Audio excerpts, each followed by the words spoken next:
saya belum pernah melakukan sesuatu yang berarti pada waktu itu. Jadi saya waktu itu merasa bahwa apa yang akan saya persembahkan kalau nanti saya meninggal atau saya mati ke hadapan Allah.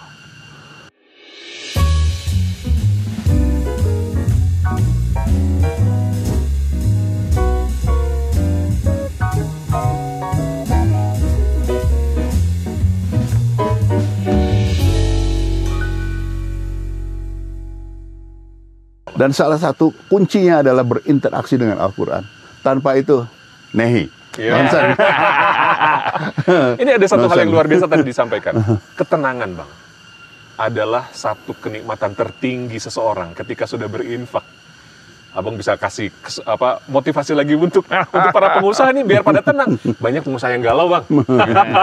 Naon teh galau naon. Jalanin aja hiduplah, rezeki udah ditaker, nggak bakal ketuker. Hal yang saya juga menarik dari beliau ya, salah satu infak atau sedekah beliau yang besar untuk Quran Cordoba. Makanya saya yakin kebangkitan Islam itu akan segera terjadi. Amin, amin. Karena Quran Cordoba ini baru tadi beliau cerita ke saya, mau memprogramkan launching yang namanya Quran tulis. Ya. Masya Allah. Quran tulis. Oke. Kalau kita lihat sejarahnya Rasulullah SAW, benar gak?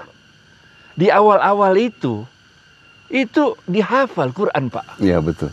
Ketika terjadi peperangan besar, kemudian banyak dari sahabat-sahabat penghafal Quran ini yang meninggal dunia. Iya, betul. Maka mulailah masuk tahap 2, yaitu Quran mulai dikumpulin, ditulis. Ada Mustafa Utsmani segala macam. Benar gak? Nah, kita tahu waktu itu wilayah Islam, daulah Islamiyah itu besar, jadi luar biasa. Itu di zamannya Sayyidina Umar bin Khattab, kemudian dilanjutkan zamannya Sayyidina Utsman bin Affan. Jadi ketika Cordoba mulai proyek launching Quran tulis, ini kan artinya beliau ini udah mempersiapkan kita masuk pada tahap yang kedua. Bukan aja kita baca Quran udah selesai, bos, sudah hafal kita, benar gak? Udah bisa dah kita. Sekarang kita nulis Quran, men, benar gak? Orang biasa, anak kecil, orang tua semua. Sekarang kita belajar nulis Quran. Itu nanti ada Qurannya itu, nanti kita kayak kita ngikutin. Yes. Nah, ini tanda-tanda bahwa kita ini mulai bergerak ke tahap 2. Yang tadinya tahap zaman Rasulullah SAW, Abu Bakar Siddiq itu adalah kita menghafal Quran. Sekarang kita mulai bergerak ke tahap 2, yaitu tahap ketika kita bukan aja bisa baca Quran, tapi kita juga bisa nulis Quran. Masya Allah, Masya Allah. Ini yang kita sebut ketenangan tadi, men. Qurannya hilang nggak apa-apa, bisa nulis, men. Benar ya? Quran tulis, Pak? Iya, betul. Wah, Masya Allah. Mungkin bisa disampaikan kepada para pengusaha. Ini kayaknya bukan hanya untuk para pelajar saja. Kita pun orang-orang dewasa, katakanlah ketika menulis itu jadi semacam terapi juga untuk kita, Pak Juni. Ya, kan keywordsnya adalah bagaimana mencantolkan hati kita kepada Allah, itu kan. Dan itu hanya bisa dilakukan dengan Quran, tidak ada cara yang lain gitu.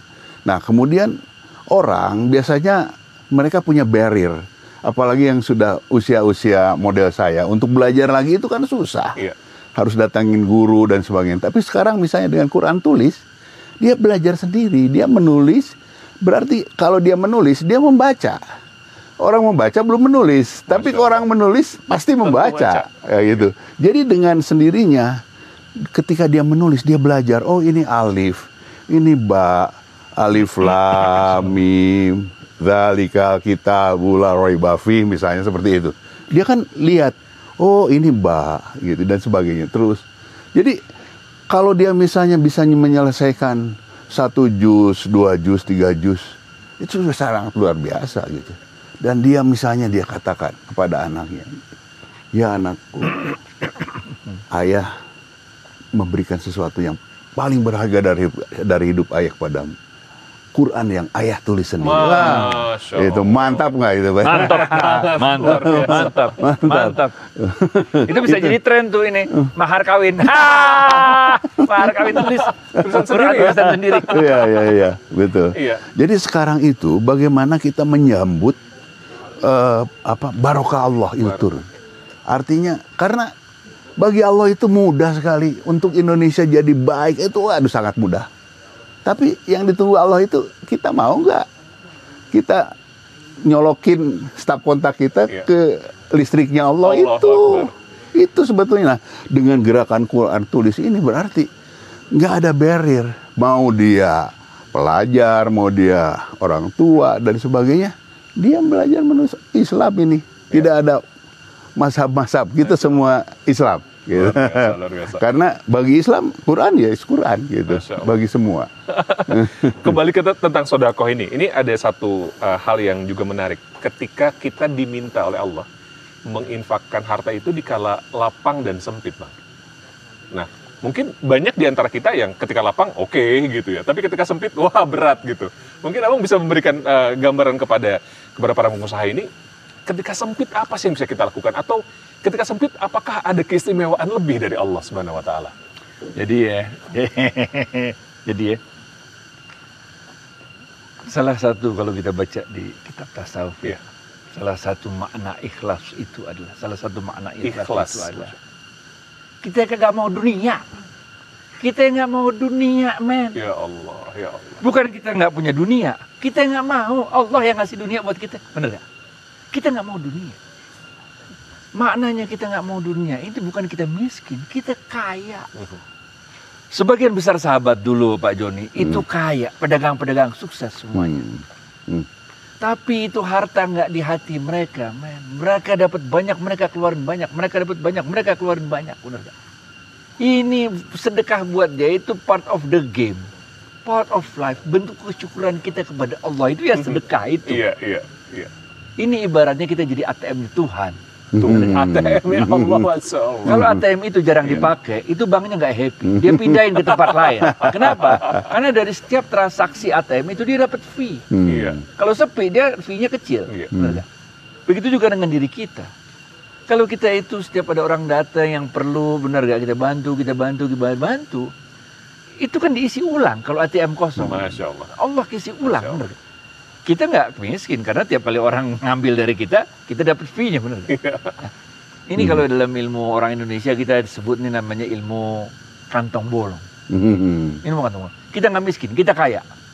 Tapi kekayaan itu bukan buat kita. Abdurrahman bin Auf kaya, Utsman bin Affan kaya. Kita tahu Abu Bakar Siddiq juga orang kaya, Umar bin Khattab orang kaya, men. Sebagian besar sahabat-sahabat itu kaya. Memang ada sebagian kecil sahabat-sahabat yang miskin, ada Ahlus Sufa, ada Abu Hurairah, ada Abi Dzar Al-Ghifari, ada salah satunya Sayyidina Ali bin Abi Thalib yang. Tapi sebagian besar sahabat-sahabat lain itu orang-orang yang kaya. Tapi kekayaan itu bukan untuk alhaakumut takatsur, bukan untuk menumpuk-numpuk harta. Tapi kekayaan itu untuk agamanya Allah, untuk mensyiarkan agamanya Allah. Jadi udah, men, ente mau sukses, bener gak? Lu usaha yang keras, usaha sungguh-sungguh supaya sukses. Tapi jangan lupa kita mesti banyak sedekah karena wa mimma razaqnahum yunfiqun. Wali Songo gitu tuh ilmunya tuh.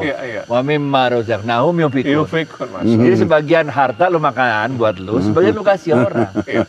Kecuali Rahwana, Pak. Kalau Rahwana gini tuh. Narinya gitu kalau Rahwana. Tapi kalau yang lain semua narinya begini. Oke, itu ternyata ada artinya ya. Makanya dalam bahasa Indonesia kita sebut terima kasih. Kalau lu mau terima, lu mesti kasih. Sama kayak kita makan. Kalau kita makan doang nggak keluar-keluar, kita sakit, men. Benar nggak? Sama kalau lu dapat bisnis sukses, punya harta, nggak mau lu keluarin, lu sama sakit ntar. Gampang banget ini ilmunya.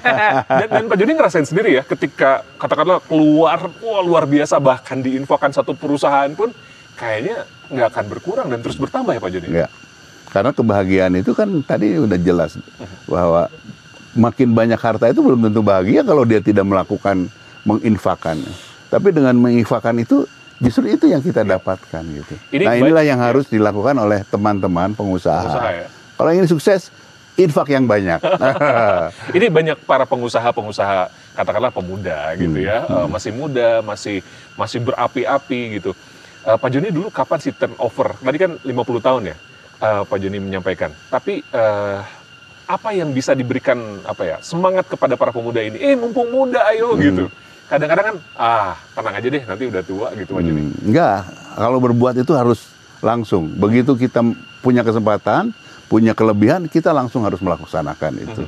Jadi saya sependapat dengan Pak Ustadz itu bahwa ilmu kantong bolong itu harus kita lakukan sedini mungkin. Sedini mungkin. Jadi jangan ditumpuk karena bahaya itu. Jadi penyakit tentunya. Jadi katanya too much money will burn you katanya.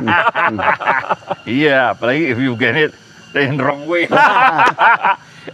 By the way, ini hujan. Siap. Ini rezeki dari Allah. Tandanya kita akan masuk ke episode selanjutnya, ya. Tetaplah di Amal Niaga Talks. Assalamualaikum warahmatullahi wabarakatuh. Waalaikumsalam warahmatullahi wabarakatuh. Wah, hujan.